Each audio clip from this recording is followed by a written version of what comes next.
우리 김프로님의 미스터 마켓도 한번 가보도록 하겠습니다.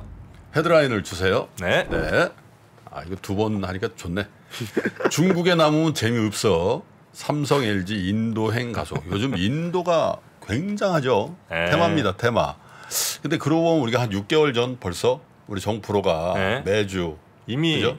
미리 선점했죠. 미리 선점해버렸지. 네, 근데 실제로 제가 강 교수님, 강성현 교수님하고 점심을 하면서 얘기를 해보니까 그 하고 계시는 남아시아 연구소 있잖아요. 네.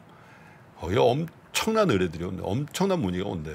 기업체들에서 인도 그렇죠. 진출하는데 솔직히 뭐 인도의 뭐 경제 지표 뭐 이런 것만 가지고 들어갈 수 있나? 안 돼, 안 돼. 가서 인도 사람의 생각, 그렇습니다. 그죠? 문화. 네, 이런 것들을 쫙 이해를 하고 그래서 참 보람이 있더라. 그래서 그런 생각인데 3프로 TV도 그런 데 조금 일말에 기여한 걸 생각해 보면 좀 보람이 있는 것 같아요. 어떻습니까, 정프로? 일말 아니고요. 아, 그럼 9말이야? 9의 말이야? 한 서너 마일 정도는 충분히 되고요. 진짜. 그래서 뭐 우리가 지금 뭐 인도도 하고 중동도 하고 중국도 하고 네. 그래서 우리 제작진에서 야, 다음은 어딜 가야 되냐 그래서 남미를 한번 해보자. 남미. 그래서 뭐 어떤 분이 남미의 최고의 전문가고 또 인사이트가 있는지에 대해서 막 이제 조사를 하고 있어요. 남미. 근데 여러분들 한번 추천해 주세요.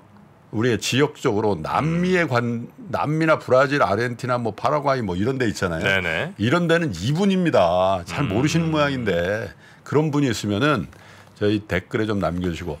아, 무슨 추천해요? 저예요, 저. 본인도 괜찮아요, 본인. 자천타천 다 가능한데 인도에 대한 얘기를 뭐 저희가 미리 좀 했다고 말씀드렸습니다만 지금도 기업체들은 인도행 러시를 이루고 있다 이런 건데 그게 이제 중국과의 관련된 얘기를 안 드릴 수가 없어요. 왜냐하면 중국이 이제 크게 보면 뭐 오르락내리락 합니다만은 피크 차이나라는 데에 대해서는 상당 부분 이제 동의를 하잖아요. 왜냐하면 이게 겹쳐서 그렇죠.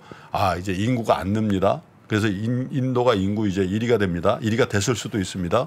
그리고 사실은 저는 그거보다도 작년에 있었던 시진핑 3기 체제라는 게 굉장한 의미를 갖는다는 거죠.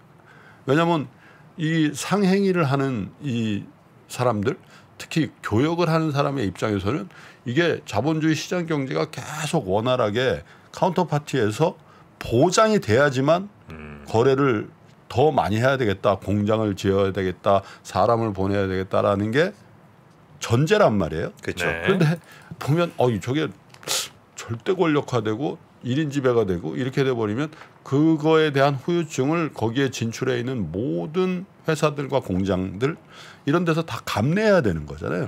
그게 직전에 코로나 연간에 3년 동안 이루어졌던 팬데믹 기간의 어떤 통제 이런 것들이 이제 비즈니스맨들은 민감하거든요. 그것 때문에 지금 어마어마한 피해를 많이 본 거 아니에요?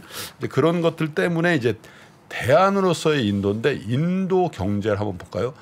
경제를 가장 잘 나타내 준 게 주가 지수라고 우리가 얘기잖아요. 네. 인도 10년 차트 한번 보죠. 센섹스 지수라고 하는데 계속 올라가죠. 사상 최대치 부분이 계속 올라갑니다. 그죠? 10년 차트예요. 네. 자, 중국 10년 차트를 한번 볼까요?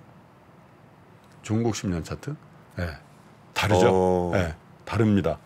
그러니까 계속 그 채널 안에 갇혀 있죠. 중국은. 그래서 이런 것도 그렇고 또 양국의 이 경제력의 수준 같은 것들을 제가 살짝 보니까 인도가요. 2021년 말, 2022년 건 아직 자료가 정확히 집계가 안 돼가지고 국내 총 생산이 3조 1,737억 달러예요. 그리고 중국이 17조 7,340억 달러. 1인당 인도의 1인당 GDP가 얼마냐? 2,277불. 중국 얼마쯤 될 거야, 대정프로? 중국 1인당 만 한 1,000불?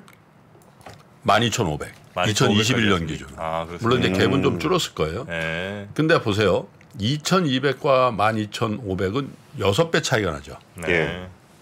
근데 이제 12,000불 수준의 이제 그 국민 1인당 GDP를 갖고 있는 나라와 우리 한 3만 불 넘어가는 우리나라의 경제적인 관계 형성은 어떻게 되냐? 이거는 굉장한 경쟁 관계로. 그렇죠. 그죠? 근데 2,000불? 이거는 경쟁 관계라기보다는 어떻게 보면 일방적인 시장 혹은 공장으로서. 그러니까 적어도 한 10년, 15년 전에 중국을 연상해도 되는 정도의 경제 수준이란 말이에요. 네. 그런데 인구는 이제 중국을 초월하고 있다 보니까 세계에서는 이 인도 배우기, 인도 행에 대한 얘기들이 굉장히 많이 나옵니다. LG전자 같은 게 인도 푸네 공장에 최근에 20억 루피를 투자해서 양문형 냉장고 라인을 증설했는데 이게 이제 원도어 그러니까 저 문 하나짜리 냉장고가 주류였는데 네. 인도도 이제 경제 성장하다 보니까 양문형 뭐 3도 이런 것들 있죠. 이런 것들에 대한 수요가 폭증한다는 거예요. 왜냐하면 덥잖아요, 기본적으로. 네. 그러니까 이제 라인을 신설해야 되겠다 이런 이제 니드가 있는 거고요. 그리고 작년에 LG전자 인도 보면 지난해 3분기 누적 매출이 2조 5,800억 수준인데 이게 코로나 이전을 완전히 회복해 버렸다. 이런 뉴스도 있고 삼성전자는 뭐 말할 것도 없이 여기서 치열합니다. 왜냐하면 최근 전 세계 2위 규모의 스마트폰 시장인데 여기서 2등이에요. 네. 1등이 어디냐? 샤오미예요. 예. 물론 이제 애플은 이제 금액으로 이제 비싼 거 위주로 이렇게 쭉 하다 보니까 마켓에서 조금 뒤지는 부분이 있는데 어쨌든 삼성전자도 인도에서 1위 자리를 탈환하고 지키는 것을 목표로 해서 새로운 투자들을 하고 있다 그러고 포스코 역시도 인도 지역에 대한 투자를 추진 중인데 포스코 최정호 회장이 뭐라 그러냐면 신년사의 2030 성장 비전을 달성을 위해서 인도 지역의 기존 투자와 시너지를 낼 수 있는 현지 완결형 투자 기회를 모색한다. 이렇게 신년사에서 밝힐 정도고 현대차가 좀 빨리 들어갔는데 그렇죠. 현대차가 네. 2028년까지 6,080억 원을 투자해서 전기차 연구 개발 R&D하고 인프라스트럭처 확장한다. 이런 얘기가 있어요. 여기도 2등입니다. 인도 네, 시장에서. 인도도 1위죠. 1위가 어디예요? 그 스즈키하고 합작사인데 인도랑 합작사죠. 일본이랑. 인도랑 일보랑 합작사. 근데 이제 인도 지분이 더 많은 것 같더라고요 보니까. 예. 근데 어쨌든 이런 그 한국 기업들의 어떤 이 인도 행이 이어지고 있는데 사실은 그 라이벌 기업들의 인도 행은 더 큰 규모로 이루어지고 있다. 예를 들면 애플 최대 협력 업체죠. 대만 폭스콘이 인도 공장 인력을 4배로 확대한다.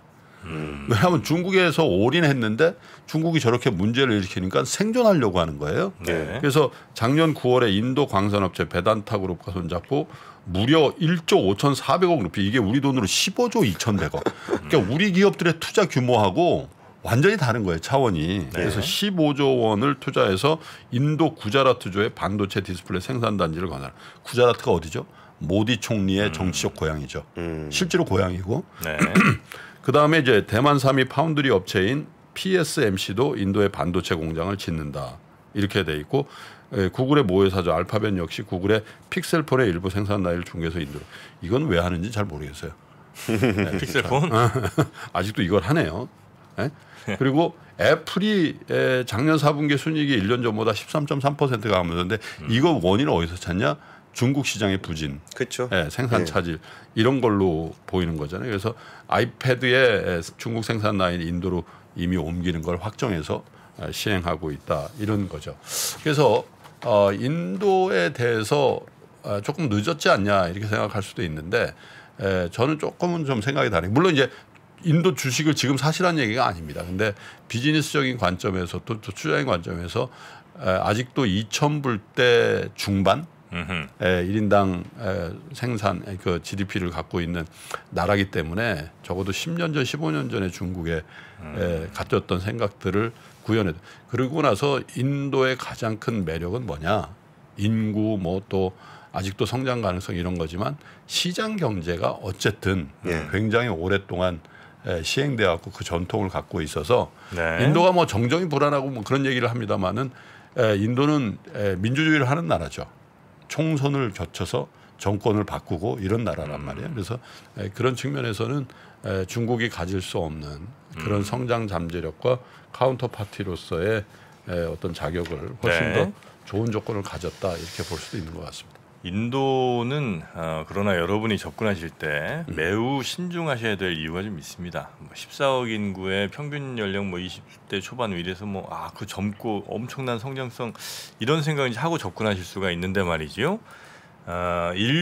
인도에 지금 적체돼 있는 그러니까 판결을 기다리고 있는 건수가 5천만 건이에요. 사건 사고에. 그러니까 이게 무슨 얘기냐면 소송을 걸어요. 네. 그럼 우리나라는 뭐 아무리 길어봐야 3년이면 끝나잖아요. 거기는 지금 30년 넘은 재판이 지금 몇십만 건이 있고 재판 진행이 아예 안 돼요. 그 얘기는 뭐냐? 그냥 그 지역에 누가 좀 힘 있거나 판사랑 누가 좀 아는 거 이름 그냥 해주고. 그러니까 기업들이 그 지역에 가서 뭔가 정부 상대로 뭐 하다가 안 되면 뭐 소송도 걸 수 있고 뭐 이럴 거 아닙니까? 그렇죠. 그런 걸로 해결이 전혀 안 된다는 거예요. 네, 그런 거를 우리가 잊지 말아야 됩니다. 그리고 또 인구도 그냥 뭐 14호 이렇게 딱 보면 안 되고 종교별로 예를 들면 힌두가 1등이죠. 힌두가 당연히 1등이죠. 뭐 불교 뭐 저 이슬람 뭐 이런 것들에 따라서도 굉장히 그 2등이 이슬람, 2등 이슬람, 예, 3등이 뭐 3등 불교, 네, 이렇게 쭉 4등이 자이나교, 뭐 자이나 뭐 이렇게 쭉 이어지는데 기독교 조금 있고요. 예, 근데 그런 것들을 좀 봐야 되고 최근에 그 아다니 그룹이라고 네. 인도에 뭐 넘버 한 2, 3쯤 아마 될 것 같은데 거의 지금 반토막 더 났거든요. 며칠 사이 한 일주일 사이에 오메드 리포트가 있었죠. 예, 힌덴버그에서 보고서 하나 내갖고 뭐 회계 부정, 뭐 주가 조작, 아유. 뭐 인도 전문가시네요. 아유, 두 분 다 남아시아 인사이드를 되게 어떻게 눈여겨 보시나 봐요. 이렇게 될 수 있었던 이유가 뭘까요? 바로 강소영 교수의 남아시아 인사이드 여러분도 한번 보시면 네. 아다니 그룹 진짜 최근. 야 너도 할 수 있어. 네. 인도 전문가 될 수 있어. 그래서 근데 이거는 정말 역대급이에요. 뭐가요? 그 컨텐츠는. 남아시아 인사이드 정말 역대급이에요. 우리나라 아마 처음인 것 같아요. 시도를 누가 하지도 않았고 네. 인도를 가지고 6개월 이상. 네. 대단하죠. 자, 하여튼 꼭 주말에 올라가는 저희 컨텐츠를 보시면 네. 아주 재밌을 겁니다. 자, 가우타마단이라고 그 아다니 총수 있는데 그냥 인도 특집 방송 하시든가요. 세계 2위, 3위 뭐 이렇게 부자하다가 지금 한 20위까지 떨어졌습니다. 진짜 잘못 선택했네. 네. 자, 인도는 저한테 맡겨주시고요. 그러면 뉴스3 여기서 정리하면 될까요? 네. 지금 미스터 마켓 시간입니다. 네. 미스터 마켓까지 같이 이렇게 정리하고 우리 권순우 팀장님은 내일 뵙겠습니다. 예, 감사합니다. 네, 고맙습니다. 감사합니다. 3프로TV가 새로운 모습으로 여러분을 찾아갑니다. 오후 3시 반 클로징벨 라이브는 여도은 앵커 그리고 명민준 앵커가 여명 콤비로 함께 진행을 하고요. 6시 퇴근길 라이브에서는 정프로가 월요일부터 금요일까지 김영렬 센터장, 최창규 본부장 그리고 박지영 차장과 함께 진행을 합니다. 그리고 글로벌 마켓 전문가 이주호 앵커가 글로벌 라이브를 더욱 알차게 만듭니다. 2월 6일부터 새로워지는 3프로TV 다시 한번 많은 관심 부탁드립니다.